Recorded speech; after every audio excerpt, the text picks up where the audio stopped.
I was sitting behind you at the final Conan show at Largo, which we luckily got to do a few live shows before the show ended. And the last one at Largo was really emotional.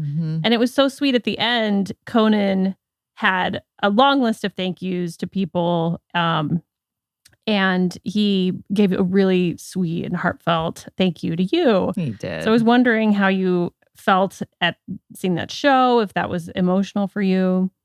It's making me emotional now. I know.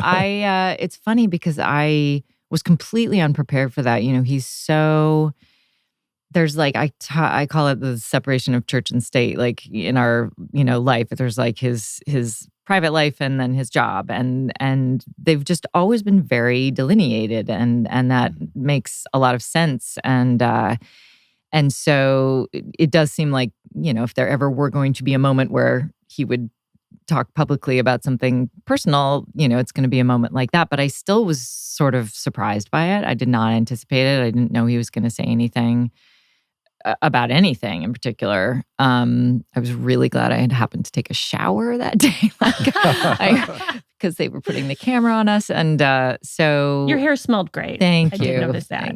I don't know. It was an emotional. The whole thing's so weird to have wound down at the end of that strange COVID period was really weird. I know. So I don't know. It all felt very organic and authentic to him, and I liked that. And I loved, I loved that I wasn't the only one being singled out. I loved that Sona got in there, and and he was trying to embarrass a lot of people. That's exactly right. Yes, Yeah. I was in good company. So but no, he did a big wind up. It was like, but the one person I have to thank the most, and I was like, okay, this better be Liza. I thought it was going to be Bill Tull from Prom. I mean, it could have been his mother and I wouldn't have been surprised. I was not, even at that point in the wind-up, I was like, okay, let's see who this is going to be about. I don't know. So, yeah, very, very sweet of him, though. Well, they had asked the network for more time because... I know. Wow. The thank you, it was supposed to be a half-hour show, and I think it ran 40 minutes, 10 minutes gushing about you. I know. That's true love. Yes. How has it been having him home a little bit more? Well, I can answer that one. Fantastic. It's been great. What?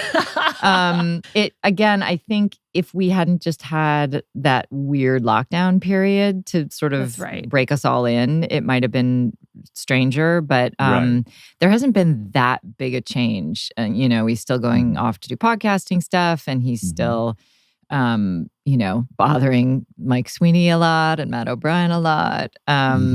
So I, for years, was terrified of the loss of that structure, that it really was such an organizing principle in our lives. And we relied on it in a way, even though, it could be like too confining sometimes.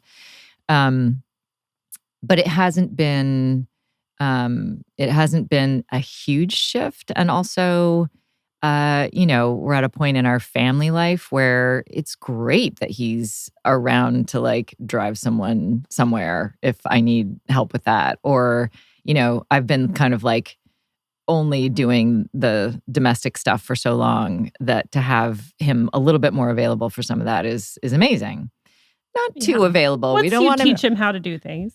Yeah. Well, yeah. I mean, I think my nightmare is that he'll realize that everything I do is really not that hard at home. He leaves the house and then hands the keys off to someone he's hired to drive the kids. That's right.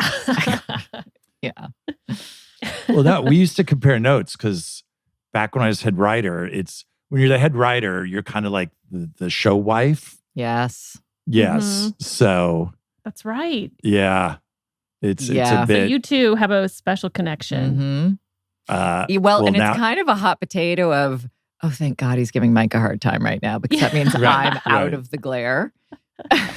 And now it's Matt O'Brien. So now, that's right. Oh yeah, he's the new sister wife. No, he's like a bigamist now. I'm like the older wife that he You're the one you don't have to worry about him coming into the He's bedroom respectful at night. to me, but his eyes don't light up the way they used to.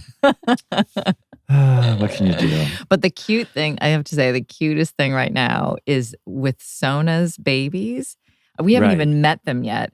But when they, like in the final week or so of her pregnancy, maybe a few weeks, he was like a grandfather. He was like, I can't believe they're going to be born when I'm out of town. I think I need to be there. I was like, you do not need to be there. She does not want you there.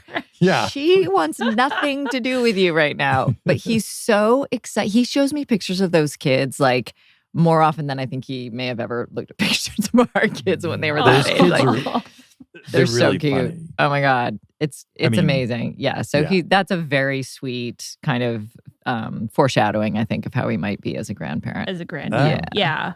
What a sweetie pie. Oh, isn't he just a bundle I know, really of love? coming around on him. Yeah. He's just all sweetness and light.